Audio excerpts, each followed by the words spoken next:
Thank you for joining. We're gonna give the audience a couple of extra minutes for them to join, but thank you everyone. And we'll be just right back.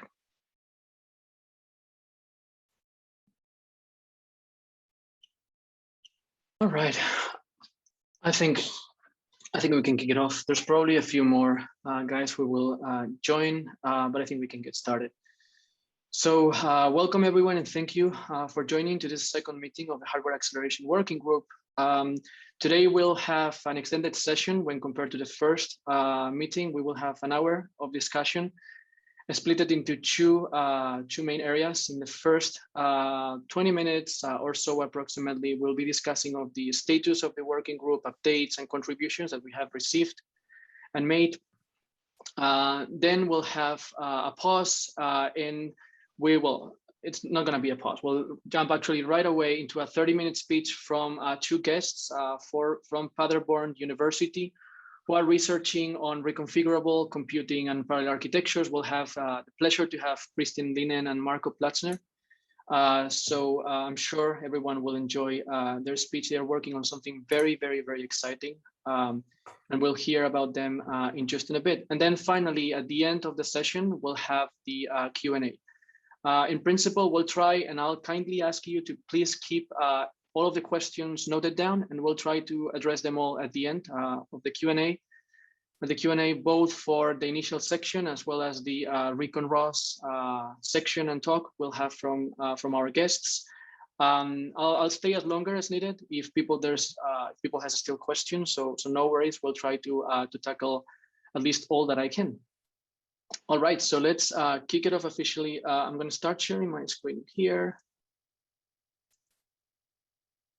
Okay. So can someone please confirm if you can see my screen? I'm going to move this aside. Yes, Victor, we can see. You can see it. Fantastic. So once again, welcome everyone. And here's the agenda we'll be touching on today. Real quick, again, a recap of the progress, work, and some updates on how to add new boards and also what's the status of the architecture. We'll real quick go through a very, very simple use case of how the Hardware Acceleration Working Group works so far. Can show you already the first bits of how you can start using hardware acceleration and adaptive computing, amongst other things, into your robotic designs. And then we'll jump into the ReconROS with the Q&A at the end, as pointed out. So that everyone's aware, the meeting is going to be recorded. And also the minute notes are going to be shared after the meeting. So recap of the progress so far. There's been quite a few contributions and interaction following some of the requests heard in the community. We created a matrix chat for interactive discussion. Still, the channel is pretty much getting started, but if you do feel you do need this sort of like capability to have direct interaction, we welcome you there. We'll be happy to receive your input. There's also been essentially a backlog management created board, and let me bring that up for you. And in this board, by the way, the slides also will be available. Probably I'll push them, at least my own, and then I'll ask our guest also to provide theirs so that we can have them all. Here's the backlog as of now. You can see there's some tasks that have been fulfilled, while some others are still a work in progress. Contributed both by some of the ones driving the community, as well as by some newcomers, such as P. Martos, who later on will touch into his endeavor. Hardware Acceleration Working Group minutes are also kind of like kept over there. And as always, the tags and everything you need to know to follow up our work. The objective remains the same and will not change with this group, is to drive the creation, maintenance, and testing of acceleration kernels on top of open standards, C++ and OpenCL mostly, for optimized ROS2 and Gazebo interactions over different compute substrates, including FPGAs, but also GPUs and others.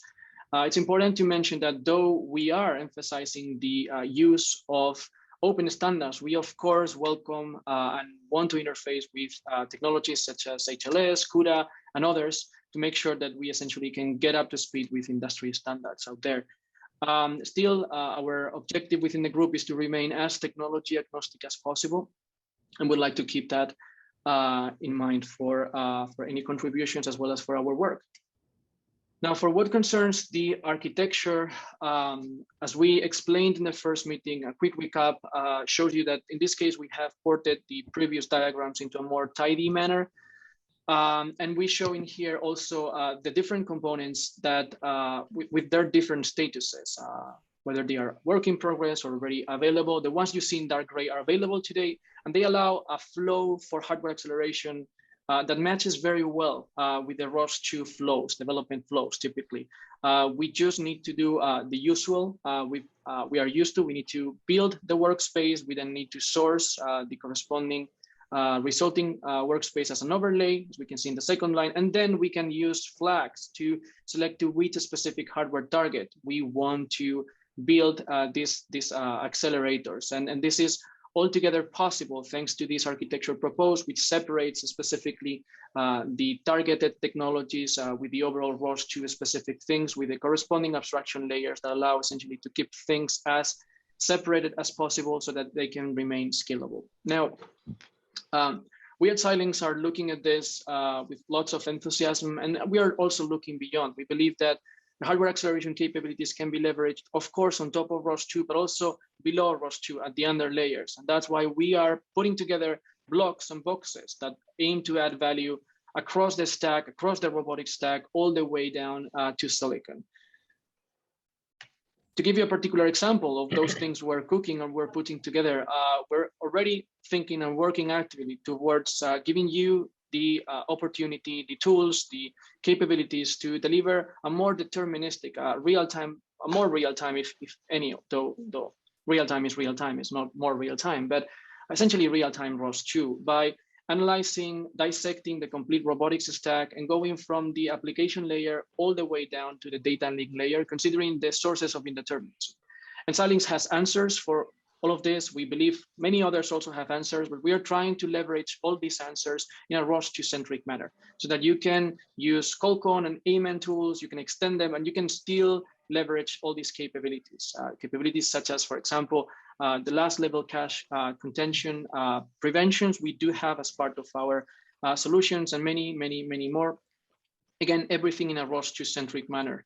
And this is pretty much what comes down the road and what we are working on. To give you a particular example of what is possible today, you can today actually build mixed critical systems with the result and the work already available in the hardware acceleration working group repositories. You can, with a single command, as you can see in the slide, change from a vanilla default root file system based environment to a fully preemptable preempt-RT based root file system, which gives you essentially the capabilities to run certain type of systems and robotic systems. Now, if you need to explore things further, if you need to dissect things more, then you can do it. You can do it with what we are building together. And particularly, we are facilitating the use of the Zen hypervisor, also in a ROS2-centric manner. You see in the example how you can very easily create essentially 3 virtual machines. You can assign to each one of these virtual machines the root file system that you want, or the ones we propose as default ones. This is totally up to you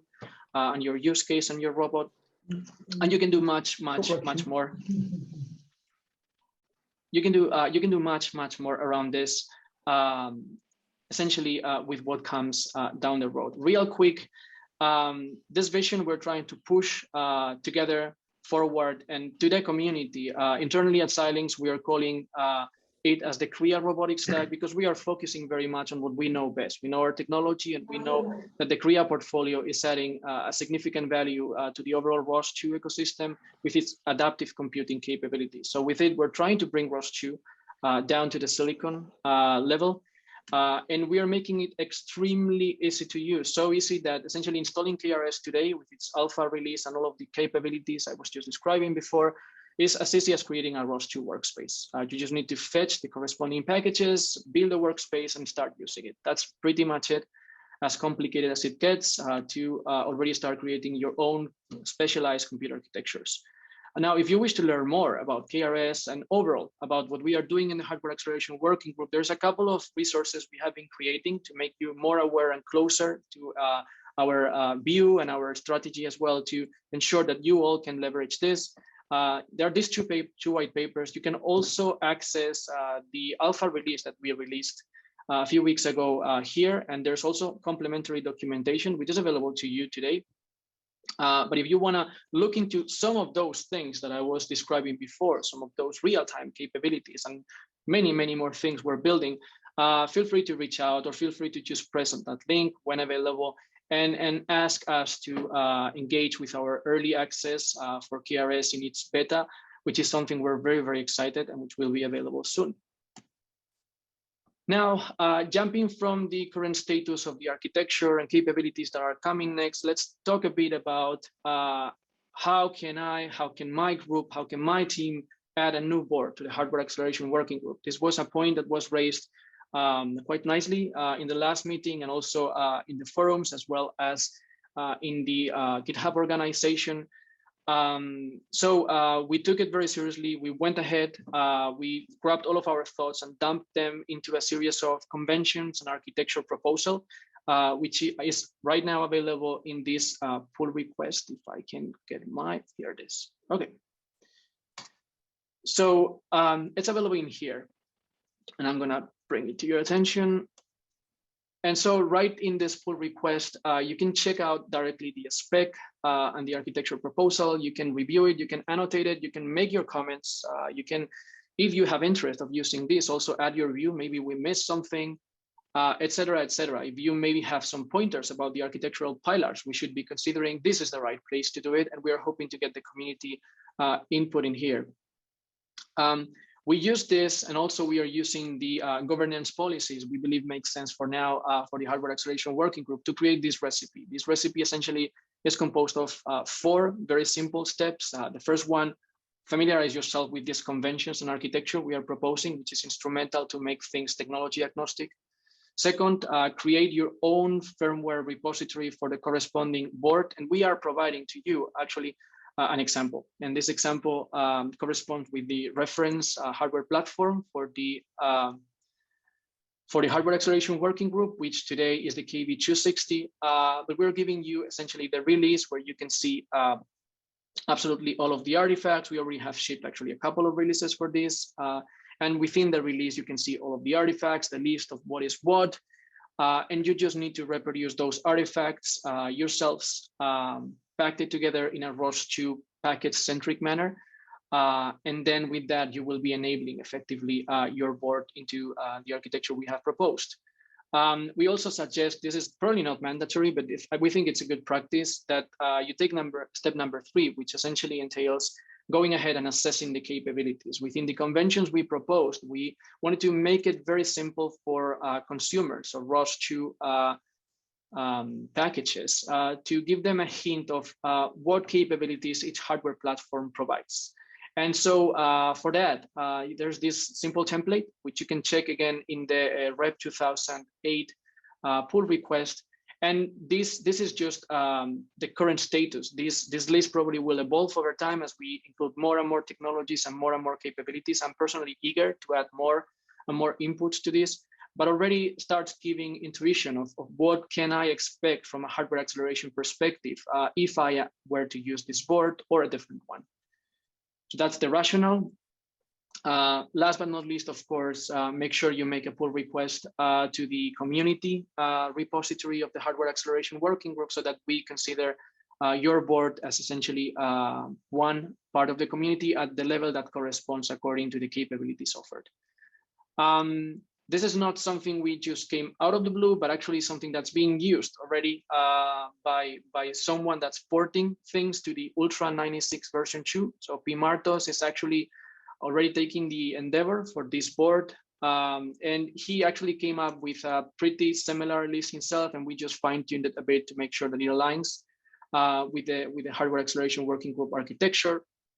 But overall, this is an ongoing effort. If you are thinking of creating a port to your own board, you may want to check out and pay attention to that ticket, how it develops, because you may need to do something similar with your technology.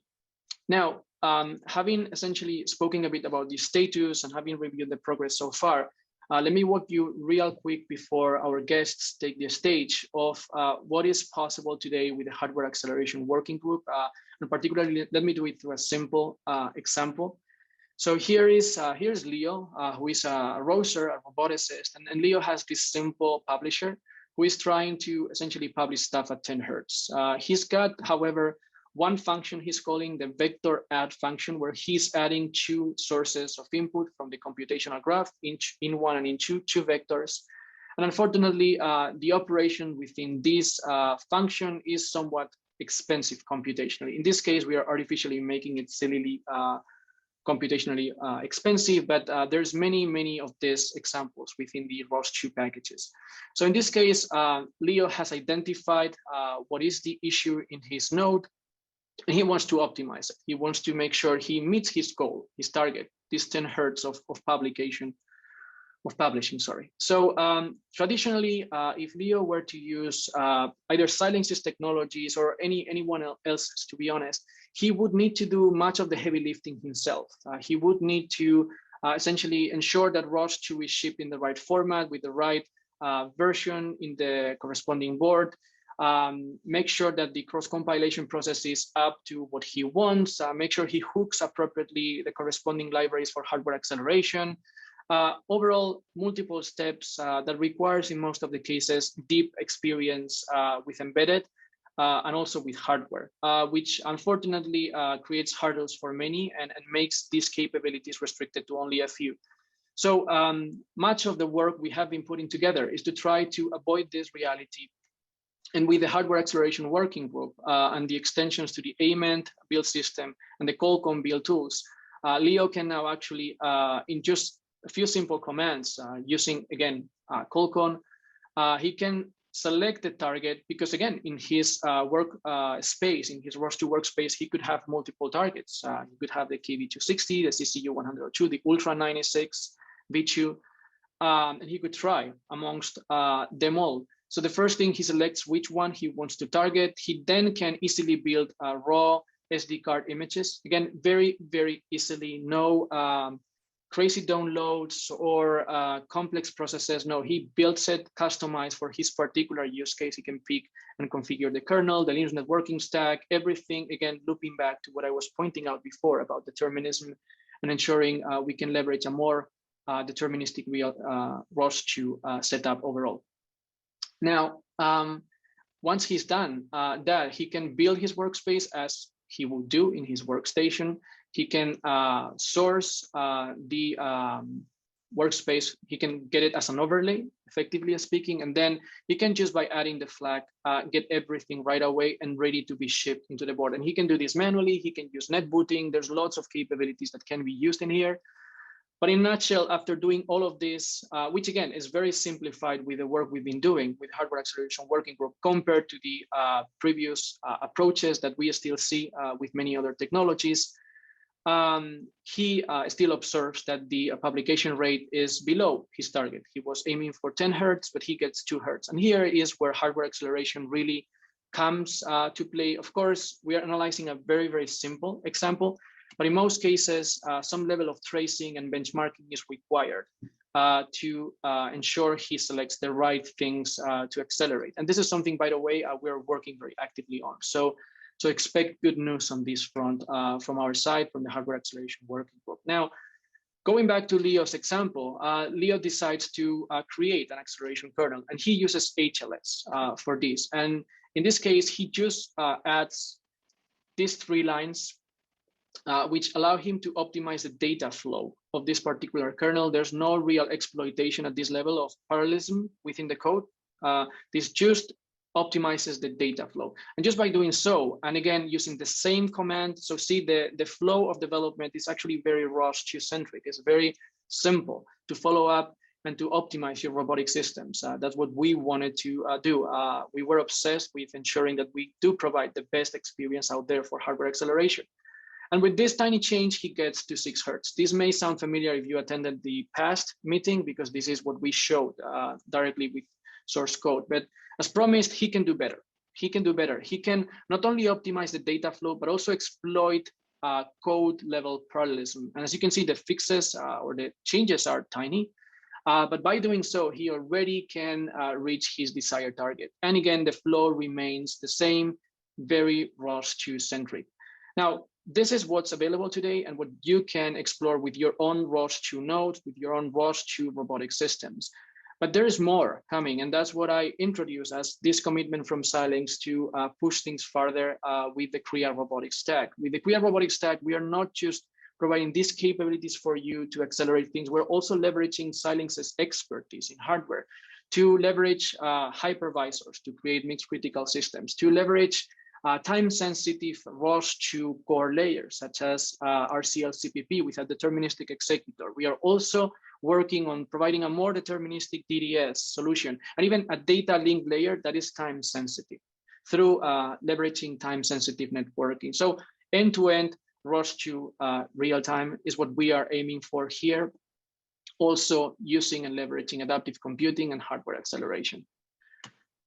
Now, with that intro, sorry to speak so much. I think it's time we give the room to our guests.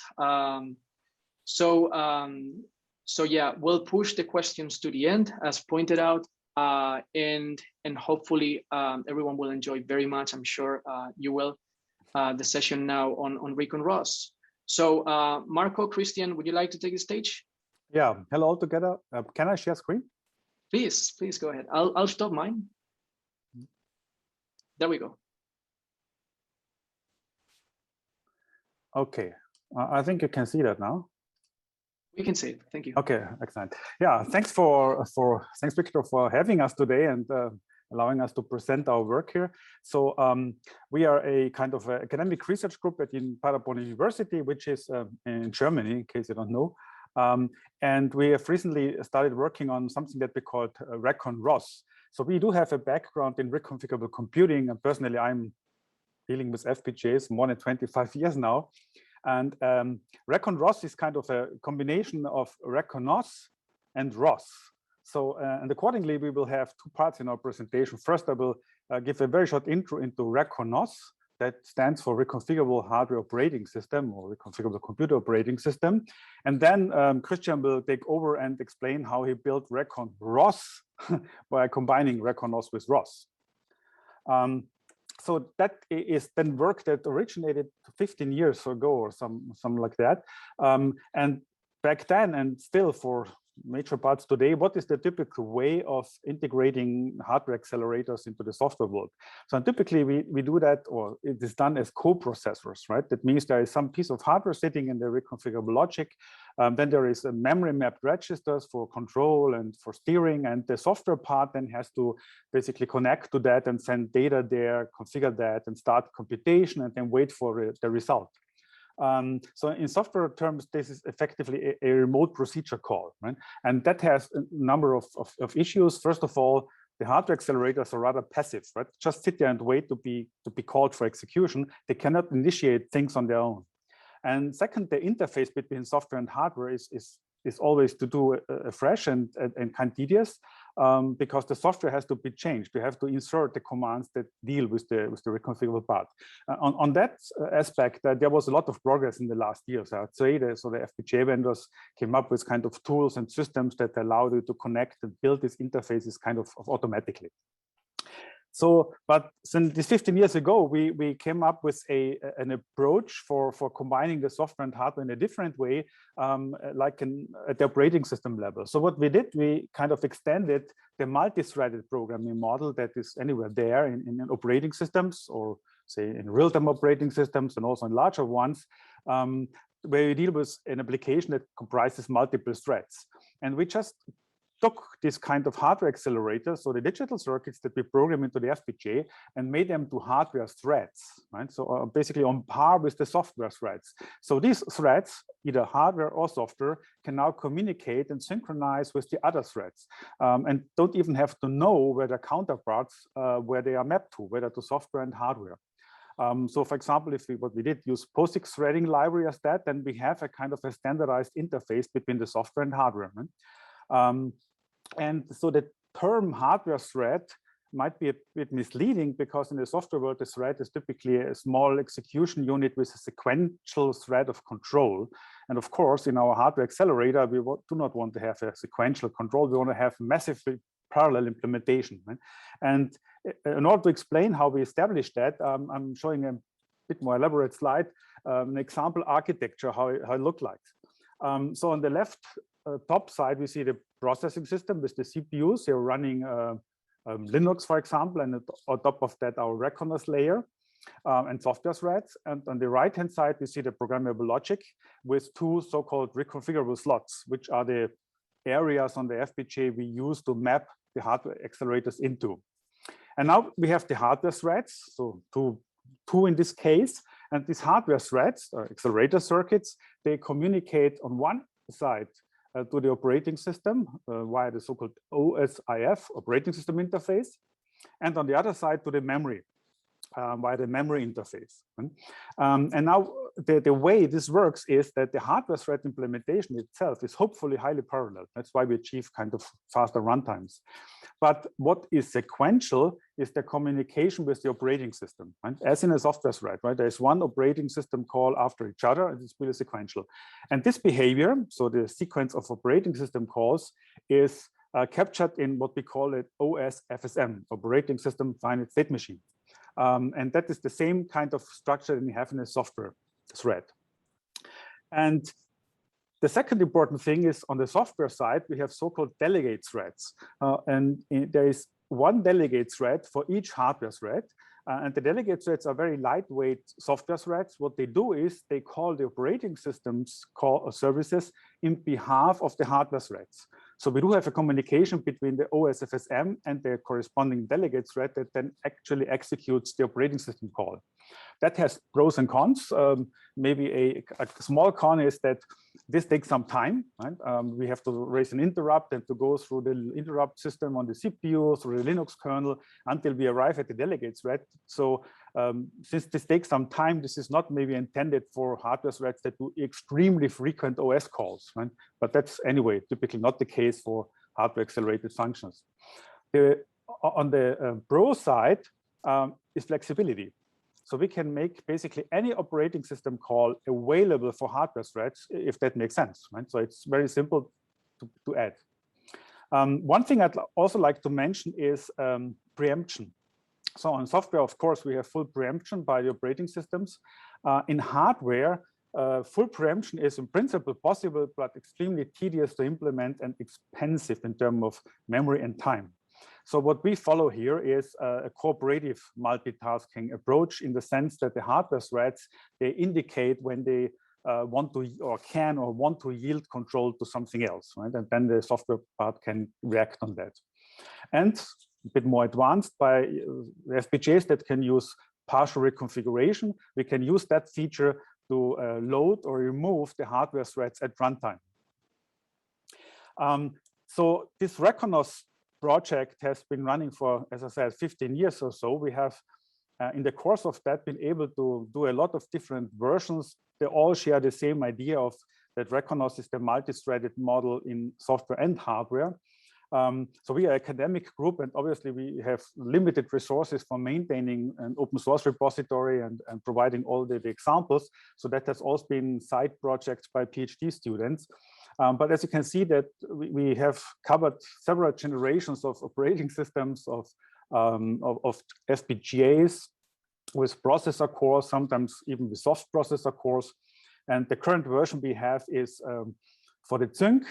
And for the creation of the hardware threads, we can use either VHDL Verilog or HLF. So we do have basically libraries for doing this state machines, operating system state machines for both of them.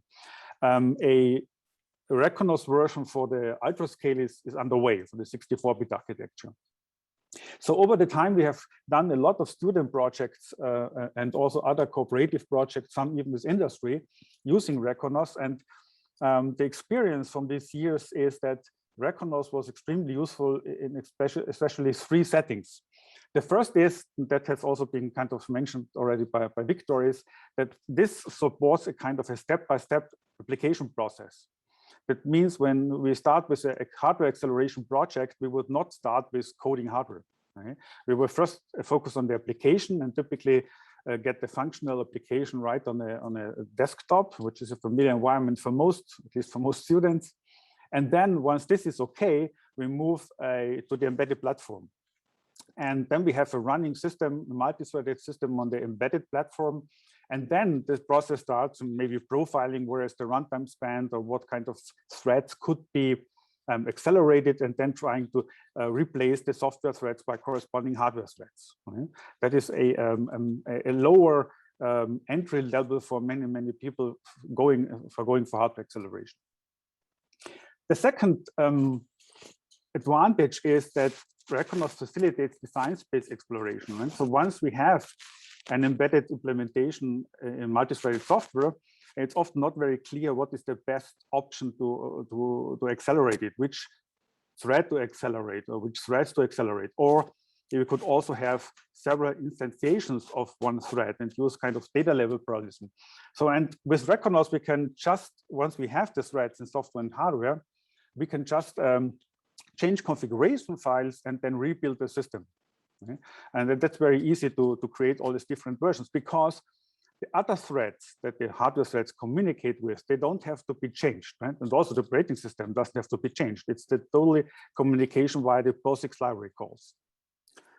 And the last one, which is a bit more advanced, is that by using partial reconfiguration, we can also do runtime migration of threads between software and hardware or hardware of software. So as shown in this example, for example, we started with a system that had one hardware thread.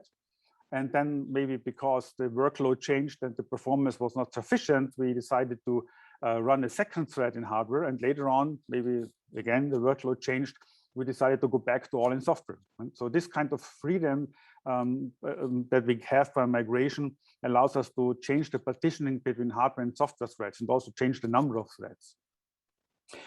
So that is kind of the three things that ReconROS has been shown to be very useful. And now we had this development, and what we did then very recently was take this ReconROS system and combine it with ROS. And this is now the part where Christian will take over. Oh, hello. Thanks, Marco, for the introduction into ReconROS, and thanks, Victor, for having us. In the remainder of the presentation, I'm going to introduce our novel combination of ReconROS and ROS2. But before we start with ReconROS, I want to first talk about the different options for enabling hardware accelerations in ROS nodes. So when we have a closer look into the recent literature, we mostly see the first two options from this figure, so A and B.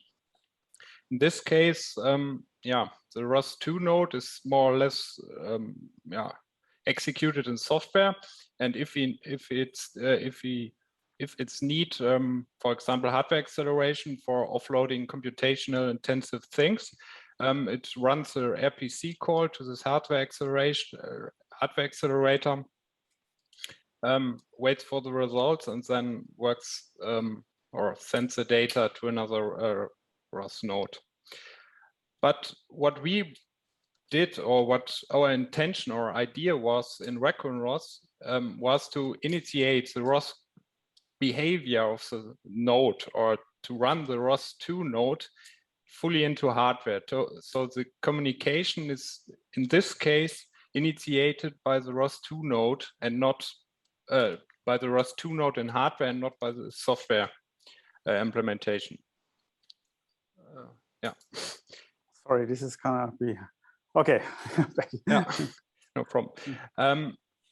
And this enables us also to more advanced architectures. For example, we can directly connect peripheral cores to our ROS2 nodes, so we can read sensor data within the FPGA, and we don't have to copy it to software first, or into the software domain first, for sending it to other nodes, for example. And for example, we could also use FIFOs or other communication primitives for communicating between ROS2 nodes and hardware, and we don't have to go the way through the software.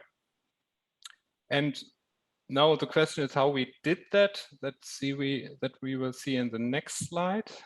Yeah. I think you can remember the slide from Marco a few slides ago, where the ReconROS architecture was shown. And what we did to build ReconROS was basically adding two main things.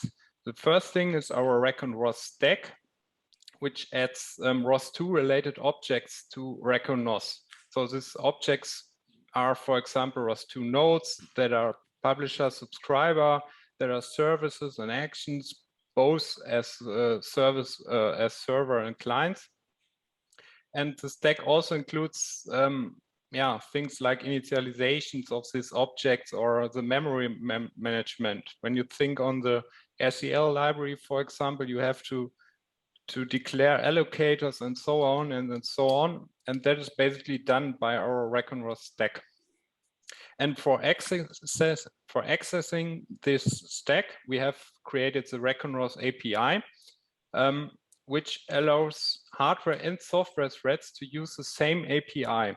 So with this API, it's basically possible to copy your HLS code from a hardware thread and run it in software, because the interface is more or less is the same, and therefore we have a consistent programming model across hardware and software. And this ReconROS API then, by using the ReconROS stack, more or less a slightly abstracted version of the standard ROS2 RCL API. Yeah, that's for this slide.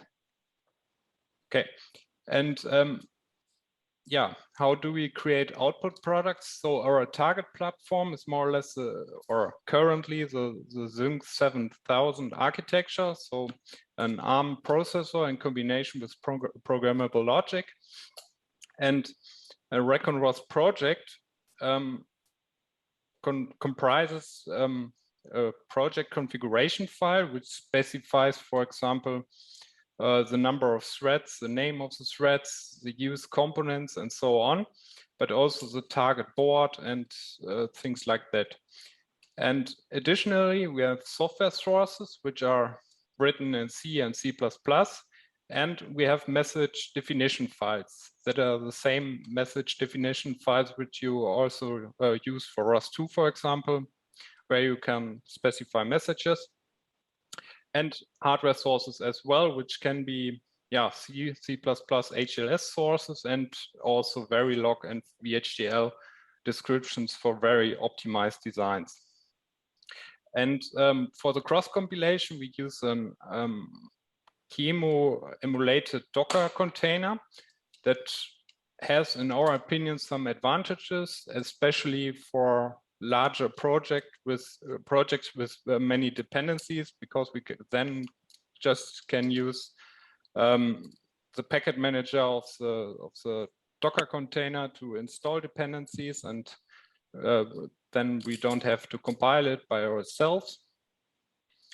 And on the hardware side, this tool flow brings the advantage that we can use the message definition or the message definitions for the HLS tool flow. So we have, for example, if you want to access an image message where some data is lying around, we can use this message definition header files to access, for example, the payload or the image data part of the message without calculating all the offsets by ourselves.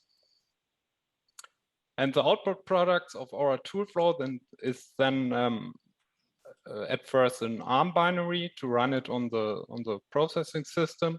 We have a message package which we can include into ROS2 for providing the specified messages, and as well the FPGA bitstream for the programmable logic. Yeah. Now, what are the benefits for mapping ROS nodes to hardware? So in our opinion, we have at first a raw speed up, which depends more or less on the node function and the effort we spend for the optimization. So optimizing things in HLS, it's not very trivial. So there you have consider the whole architecture for getting the best performance. And on the other side, we have also to consider the overall speed up. So it's not sufficient to just keep in mind your application, because you have also keep in mind the overall ROS applications, because Amdahl's law is hard in this case. But if you migrate things from software to hardware, you have also the advantage that you release a CPU usage from your CPU cores, which leads obviously to lower CPU load and maybe also to higher performance for the overall application, because the time is free on the CPU and it can be used for other things. Maybe or potential you have lower jitter in your application, because hardware executions are usually, or in most cases, more deterministic than running in software. In most cases, you have also power and energy savings due to the execution in hardware, due to the parallelism and lower clock rates, for example. And you have also the advantage you can do pre and post processing of sensor and actor data directly in hardware. So that targets more or less the case which I mentioned before, where you connect your ROS2 node directly to some peripheral like motors or analog digital converters and so on, where you can directly, for example, run a filter in hardware and you don't have to copy your data into the software domain first. Yeah, next slide. Yeah, and for the evaluation of our design of our framework, we did some experiments, which you also can read up in our papers. The first one was an echo application, where we just sent ROS messages from a PC to a sync board, or FPGA board containing a sync 7000 FPGA. And in this experiment, we compared the reaction time of the of a ROS2 software node against the ROS2 hardware node, and our results show that there's more or less no overhead in the reaction time between both domains, and therefore we have no overhead using hardware, which could be or there might be an overhead due to the ReconROS signaling, but obviously, or shown in our result, there is no one. In the next experiments, we programmed some smaller application examples. The first one was inverse kinematics and the sorting algorithm and a Sobel filter, and an MNIST classifier, which classifies handwritten images.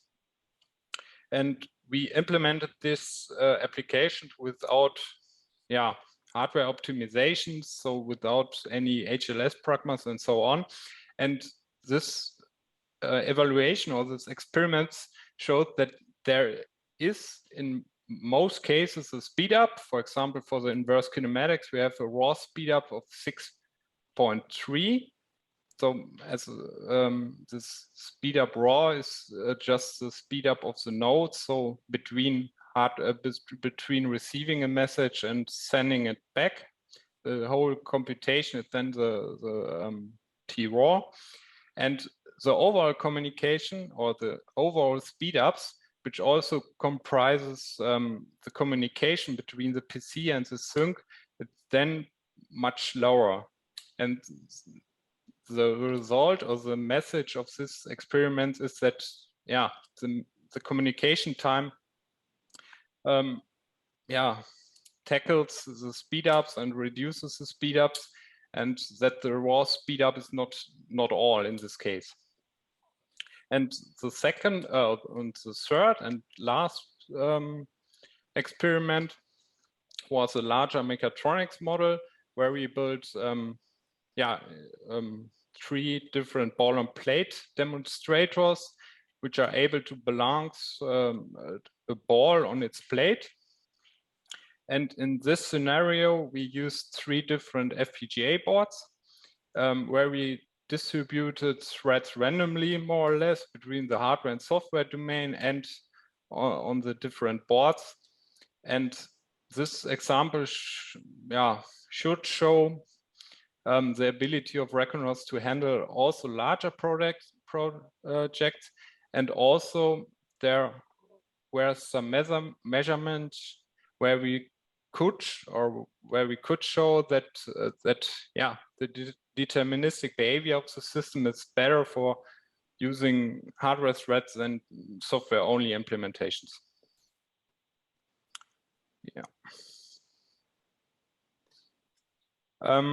To sum up, ReconROS enables ROS2 application developers to use flexible hardware acceleration with FPGAs because we provide a consistent programming model across the hardware-software boundary. So in the best case, you can just copy your code from the HLS domain to the C domain and back. If you now are interested in our research or in ReconROS and ReconROS, you can visit our GitHub repositories and maybe read our literature about that.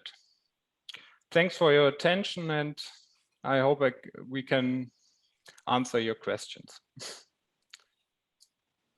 Thank you very much, Christian and Marco. That was fantastic and very, very exciting. The research you're pushing for quite a few years already, but definitely ReconROS is I think of interest to everyone in this community, and we definitely look forward to cooperate closer with you and try to bring some of these capabilities closer into the hardware acceleration working group and into the mainline work we're putting together. So thank you again for sharing your thoughts. So let's open the Q&A. Questions, thoughts, ideas, projects you're working on, you can also share.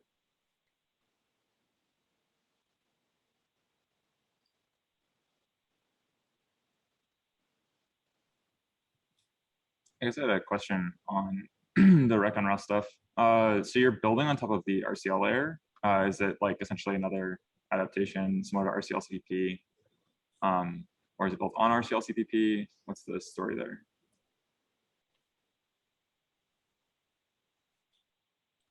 You're muted. Sorry, Christine, you're muted.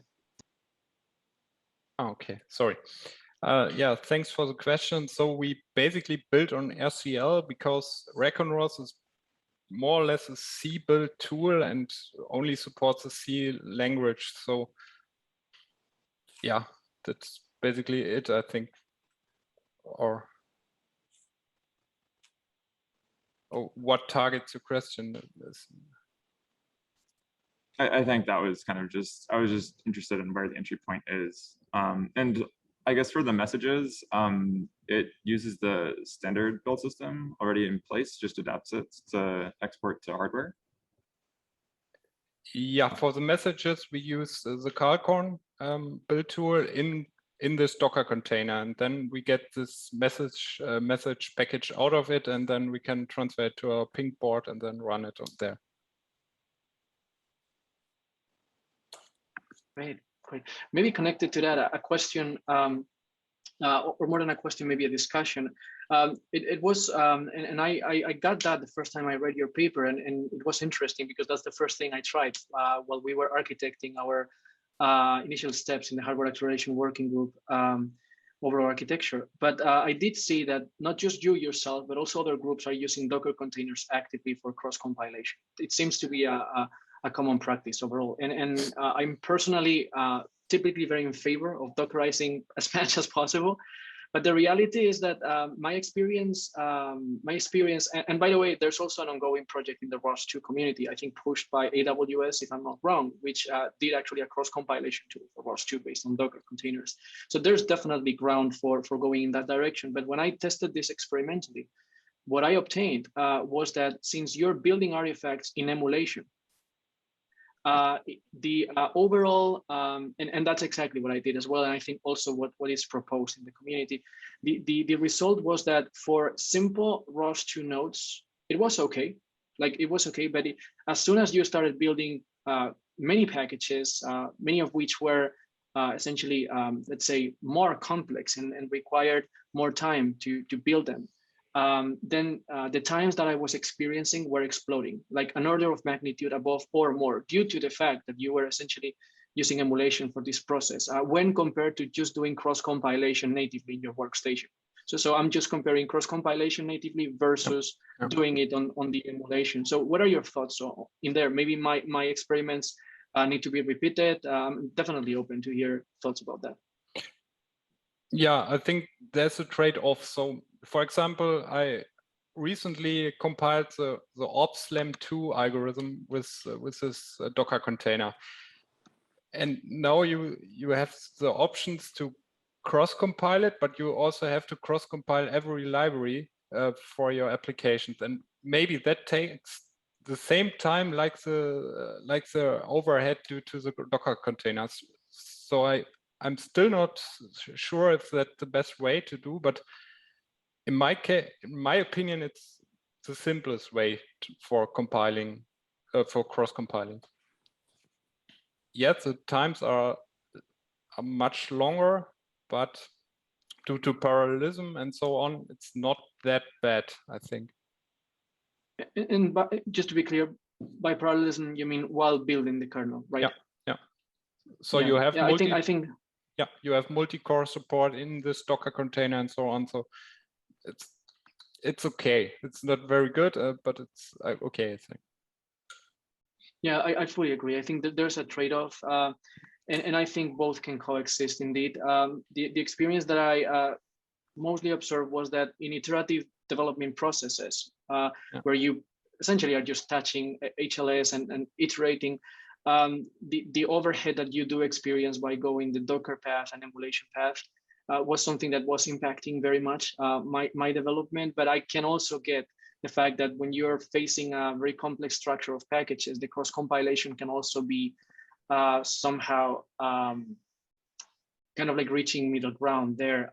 The way it's currently implemented, for context, in the current offering in the hardware acceleration working group, is by just making an assumption that the ROS2 core packages are shipped as part of the root file system, which means that essentially for the basic stuff, you are covered. So everything is cross-compiled and shipped in the base root file system right away. Of course, if you're putting together something that includes external libraries, you need to get those cross-compiled as well. But that's, I guess, always a trade-off you need to face. But no, it's definitely we need to get back to this and compare more nodes. Thank you. Welcome.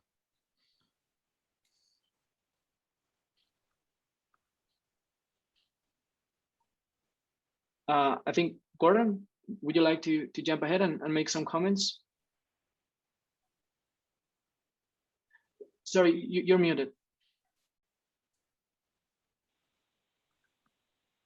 Double muted, sorry. I was just making an observation that use of Docker is orthogonal from cross-compilation. You can use Docker and cross-compile or not cross-compile. You don't need to commingle the two. We in NVIDIA use Docker for our work, and we use cross-compilation and don't use cross-compilation depending on the circumstance. So I don't think there's any correlation there between cross-compilation and Docker. But there are increase in sort of resource requirements to run Docker if you want to Dockerize your work. Yeah, you're totally right. Yeah, I think the edge we were tackling in here is not just Docker, it's having Docker, so an emulation, simulation, and then within the simulation and emulation, and then natively compile things within the Chemo emulation. So that's actually the comparison, doing things based on compiling things natively in an emulation versus doing the cross-compilation. So you're right about the fact that Docker is orthogonal to things, but in this case, Docker is used as the tool to facilitate building the artifacts natively through emulation, if that makes sense.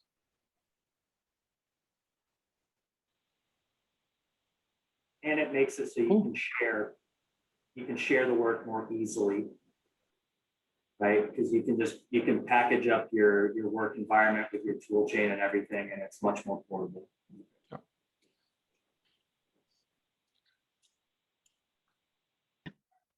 More questions, thoughts?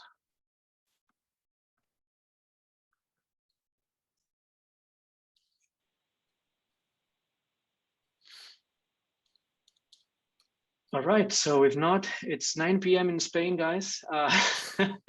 So I'm gonna wish everyone a good morning, good day, good night to those of you in CET time. Thank you so much for joining today. We'll be having probably another meeting soon. Thanks very, very much to Marco and Christian for the great presentation. Personally enjoyed it very, very much. We'll definitely be following up your work. And again, as I said, we'll be in touch to try to integrate more and more of it directly. And yeah, have a good one, guys. And until the next one. Thank you, everyone. Thanks. Thanks. Have a good one. Bye-bye. Okay, guys, thank you. Thank you very much. Bye, everyone.